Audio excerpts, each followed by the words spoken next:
Hi, in front of me is Samsung Galaxy A10s, and today I would like to show you how you can use one-handed mode on this device. First of all, go into Settings.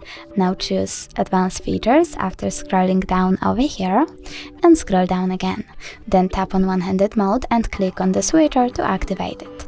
Then scroll down a bit and pick one of the methods to reduce display size with gesture or button. I will go with button, so I have to click on this option and follow the instructions. Double tap the home button. As you can see, one-handed mode is now on.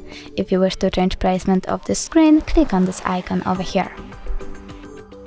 If you wish to go back, click on the blank area.